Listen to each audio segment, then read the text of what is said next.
ఓ భగవతే వాసుదేవాయ. కార్తీక మహాపురాణం 15వ అధ్యాయం. ద్వీప ప్రజ్వలమునుచే ఎలుక పూర్వజన్మ స్మృతితో నరరూపం పొందుట.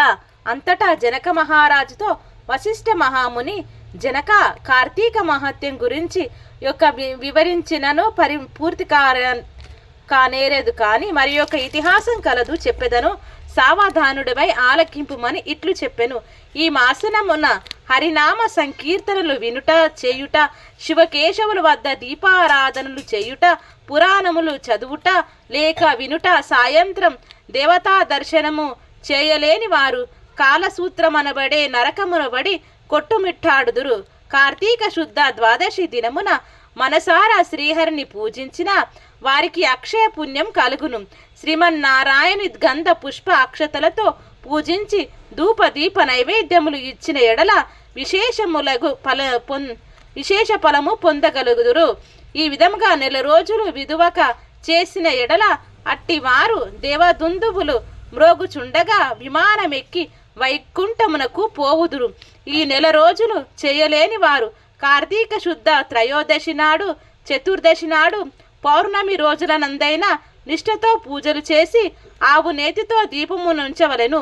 ఈ మహాకార్తీకములో ఆవు పాలు పితికినంతసేపు మాత్రము దీపముంచిన ఎడల మరు జన్మలో బ్రాహ్మణుడిగా జన్మింతును. ఇతరులు ఉంచిన దీపము ఎగద్రోసి వృద్ధి చేసిన ఎడలను లేక ఆరిపోయిన దీపమును వెలిగించినను అట్టి వారల సమస్త పాపములు హరించును. అందులకు ఒక కథదు వినుముని వశిష్ఠుల వారు ఇట్లా చెప్పుచున్నారు. సరస్వతీ నది తీరమున శిథిలమైన దేవాలయం ఒకటి కలదు.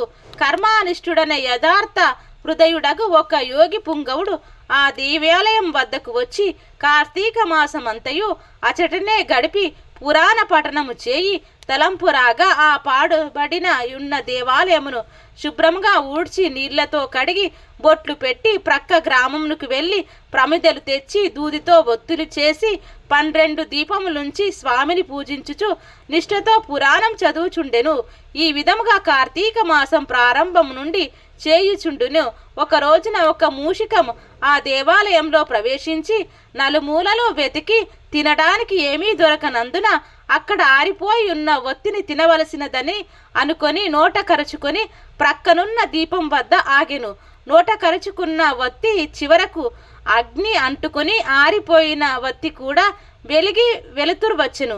అది కార్తీక మాస మగుటం వలన శివాలయంలో ఆరిపోయిన ఒత్తి ఏ ఎలుక వల్ల వెలిగించుటయచే దాని పాపమును హరించుకుపోయి పుణ్యం కలిగినందున వెంటనే దాని రూపం మారి మానవ రూపంలో నిలబడెను. ధ్యాన నిష్ఠలో ఉన్న యోగి పుంగవుడు తన కన్నులను తెరిచి చూడగా ప్రక్కనొక్క మానవుడు నిలబడి ఉండుటను గమనించెను. ఓయి, నీవెవరవు? ఎందుకిట్లు నిలబడి ఉంటివి అని ప్రశ్నించగా, ఆర్య, నేను మూషికమును. రాత్రి నేను ఆహారము వెతుక్కుంటూ ఈ దేవాలయంలోనికి ప్రవేశించి ఇక్కడ కూడా ఏమీ దొరకనందున నెయ్యి వాసనతో నుండి ఆరిపోయిన ఒత్తిని తినవలెనని దానిని నోట కరచి ప్రక్కనున్న దీపం చెంత నిలబడి ఉండగా నా అదృష్టం కొలది ఆ ఒత్తి వెలుగుటచే నా పాపములు పోయినందున కాబోలు వెంటనే పూర్వజన్మమెత్తితిని. కాని ఓ మహానుభావ, నేను ఎందుకీ మూషిక జన్మ మెత్తవలసి వచ్చినో దానికి గల కారణమేమిటో విశదీకరింపుమని కోరెను.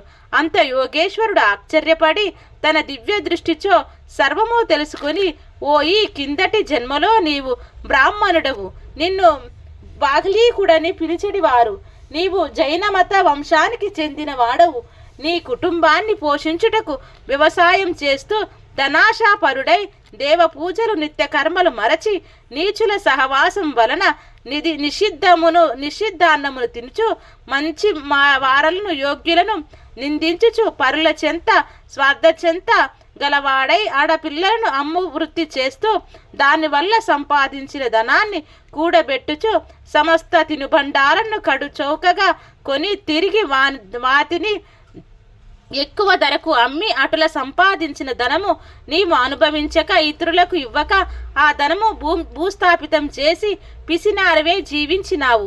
మరణించిన తరువాత ఎలుక జన్మమెత్తి వెనుకటి జన్మ పాపములు అనుభవించుచుంటివి.